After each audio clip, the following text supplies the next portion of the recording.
They say one moment, one sentence, can change an entire life. That's exactly what happened to a young man named Arjun. He didn't have food to eat or a roof over his head, all he had was despair. But one afternoon, a stranger's simple reply turned his begging bowl into a symbol of hope.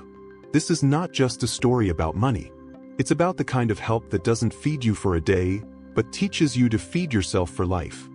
In the heart of a busy city, near a crowded traffic signal, sat a young man named Arjun. Every morning, he would stretch out his hand toward passing cars, whispering softly, "Please, sir, a few rupees, just for food." Most people ignored him. Some rolled up their windows. A few threw coins without even looking. Arjun wasn't born a beggar. Once, he worked as a helper at a construction site. But after an accident injured his leg, he couldn't lift heavy bricks anymore. His job was gone. His savings, gone. And within months, he was sleeping on the streets. At first, he thought it would be temporary. He told himself, "Just until I heal." But days turned into weeks, weeks into months, and soon he forgot what hope felt like. One hot afternoon, as cars stopped at the signal, a black SUV pulled up. Inside sat a man in a crisp white shirt, clearly wealthy, clearly successful.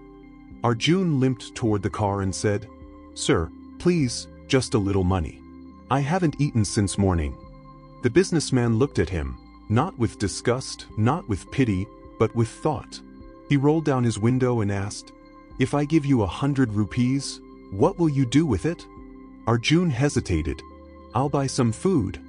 The man nodded slowly, then said something unexpected. "What if I told you there's a way to never have to beg again?" Arjun blinked. "Sir?" The man reached into his car and handed him a small brown envelope. "Inside this," he said, "is not money, but a chance. If you're willing to take it." And before Arjun could ask more, the light turned green, and the car drove away. Arjun stared at the envelope for a long time. Part of him wanted to throw it away. He was hungry, he needed food, not riddles. But curiosity won. He tore it open and found a small note inside. "Go to Sharma Market. Ask for Mr. Iqbal, the fruit vendor. Tell him Mr. Mehra sent you. You'll find work there if you truly want to." Arjun's heart pounded.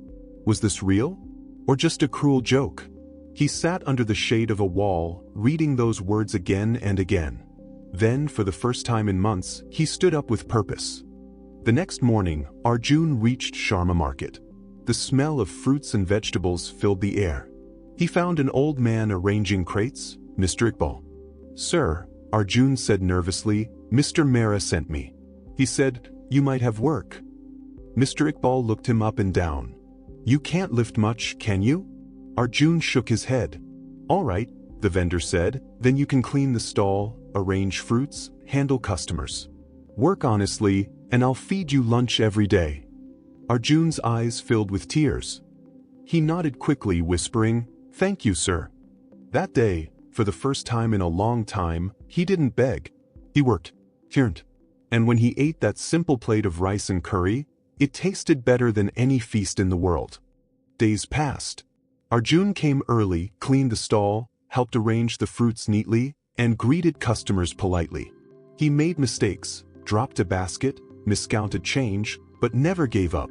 One evening, Mr. Iqbal said, "You work hard, son. Why not sell some fruits on your own in the evenings? I'll give you some to start with." Arjun hesitated.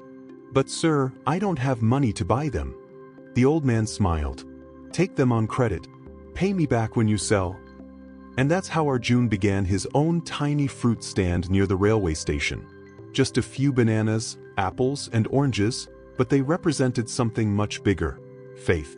Weeks later, one evening, the same black SUV stopped near the station. The window rolled down. It was Mr. Mehra, the businessman. He looked at Arjun, now standing proudly behind his fruit basket, smiling and talking to customers. "Do you remember me?" Mr. Mehra asked. Arjun laughed softly. "How could I forget, sir? You're the reason I'm here." The man smiled. "No, Arjun. You're the reason. I only showed you the door, you chose to walk through it." For a moment, both men stood in silence. One had given a chance. The other had given his effort, and together, they created a story of change. Months turned into years. Arjun's fruit basket became a cart. The cart became a small shop. He began buying directly from farmers and even helped 2 other workers who had once been beggars. He never wore fancy clothes. He didn't chase wealth. But every morning when he opened his shop, he smiled because he had earned back something far greater, his dignity. Sometimes, when a beggar came to him asking for money, Arjun would quietly hand them a small bag of fruit and say, "Sell this instead. It worked for me." Arjun's story reminds us of something powerful. Sometimes, the best help isn't giving someone money, it's giving them a chance to believe in themselves again. Life doesn't always change overnight, but it changes the moment we decide to take the first small step. Remember this: you may not control how your story starts, but you always have the power to choose how it continues. So the next time life knocks you down, don't wait for someone to save you. Stand up. Try again. Because maybe, just maybe, one small step today can change everything tomorrow. He asked for money, but what he received was far more valuable, a reason to believe again.